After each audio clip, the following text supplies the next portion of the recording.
So some of the uh, tips or some of the ways to manage entrepreneurship during this crisis is to know what your assets are, to know what a person's asset are as an entrepreneur.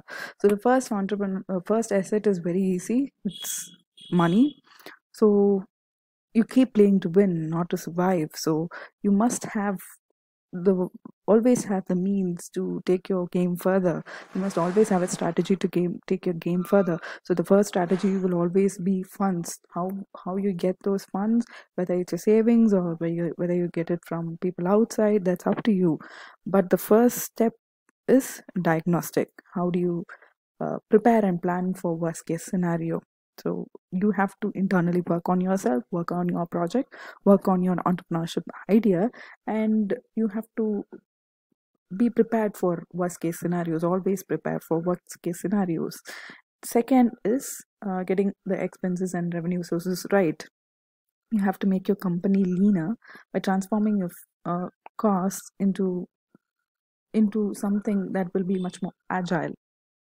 So the costs have to be returned. The costs have you get profit in one way or the other. You stay agile all throughout, and these two are the money part of your asset. The second asset is your expertise, your value proposition, and your market fit. So this is where EDP comes in. How are you an expert in a particular field or in your particular startup? That's where EDP helps you out. You get the required skills from EDP programs. You get the value proposition of your uh, product or service, and you understand where your product or service fits in the entire market scenario. So these are the support that EDP programs can provide you. So for that, you must be aware of your product or service. Many of the entrepreneurs who start a project are not even sure of their own project or their own product. All the current rage is unique entrepreneurship ideas, but what is really meant by unique or what is really meant by niche product or service is really lost on.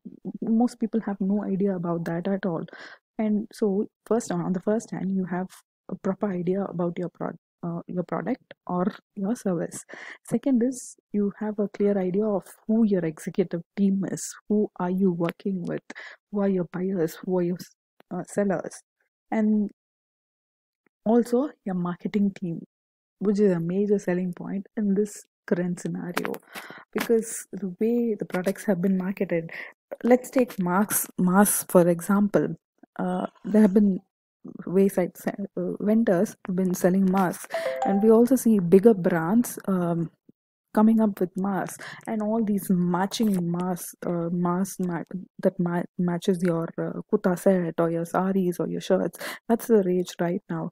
And the branded masks are always going to stay in action for the length of this pandemic. The branded masks are also always going to stay in action. But how do you market that? That's where you as a brand win, right? And the third asset is people. People at the end of the day will be your major asset. So you increase your daily communication and try to reduce the uncertainty as much as possible. Many of the companies are not able to continue with their current employees. They had to lay off a lot of employees because frankly you can't pay those employees, right? But you stay in touch with them because at one point or the other economy is going to revive, and your product might or might not pick up, and you might need those people back again because they are already experts in your particular product or service. They have been doing this is entirely about people who have been doing their job well. So if they have been doing their job well, how do you get them back? Or in case you've lost them to a competitor, or in case you've lost them to another company, how do you get that kind of right kind of people back into your company? That's all this uh, entrepreneurship in this scenario is all about. So, to conclude entrepreneurship in the midst of raging pandemic, um, I read this somewhere, not sure where, but at the end of this pandemic, a world less open and probably less free is to be expected. I read this somewhere, some author wrote it. So, a world less open is, people are going to be afraid coming out of this. People are really going to be frightened coming out of this pandemic. We now know that the malls and public places of worship, they're all open, but we are still reluctant to go to those places. People who have already been affected might take a chance, might risk it, but most of them are not affected yet, so they are still reluctant to go to these places to expose themselves to these to the virus, expose themselves to the virus, practically expose themselves to the virus. So it will take time for all this to revive back, for all the uh, jobs and all the projects and all the ideas to revive back. And also, world is going to be less free. We are going to be in the constant state of fear. Remember when there were floods back in 2015 in Chennai? uh, I distinctly remember the next time we had rains, I had this unyielding fear that it is going to flood this time around too. So every time there is a new virus, there's going to be.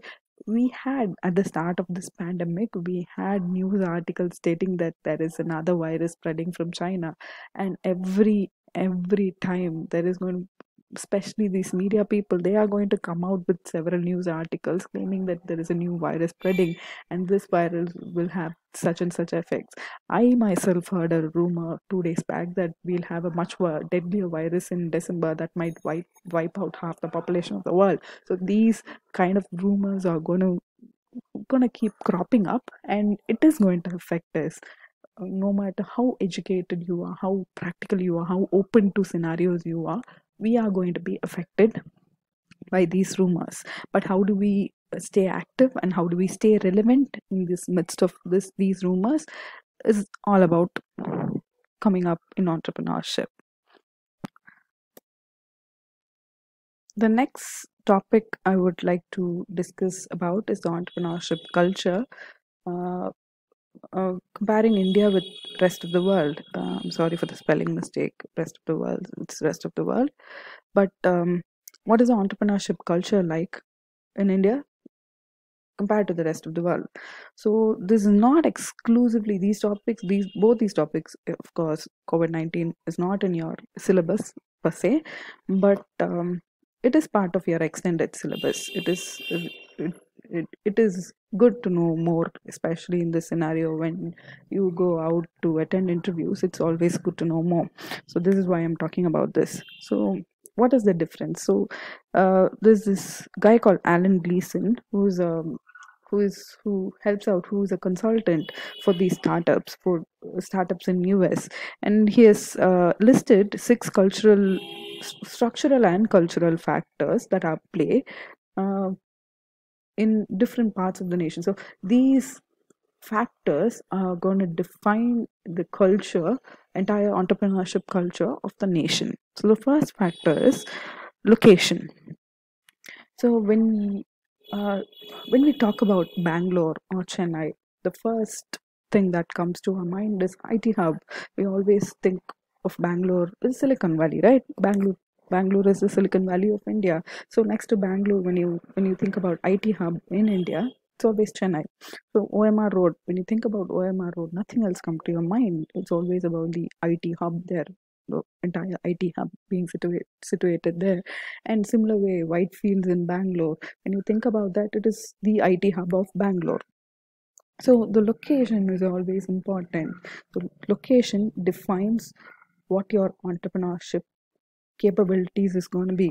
So why did Bangalore or Chennai become the IT hub? Because we churned out a lot more engineers, and when we churned out a lot more engineers, companies were willing to um, hire these engineers into their company, because it was cheap labor.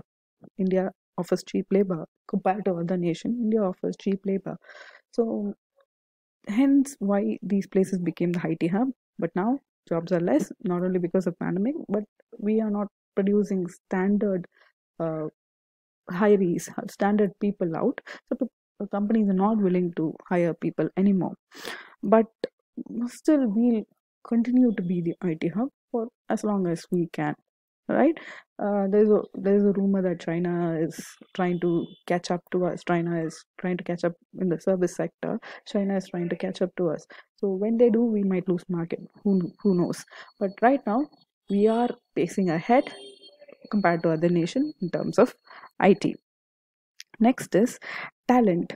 Like I told you, talent is we are churning out a lot more engineers. So we are good in the IT sector or the service sector. BPOs, when we take BPOs for example, when you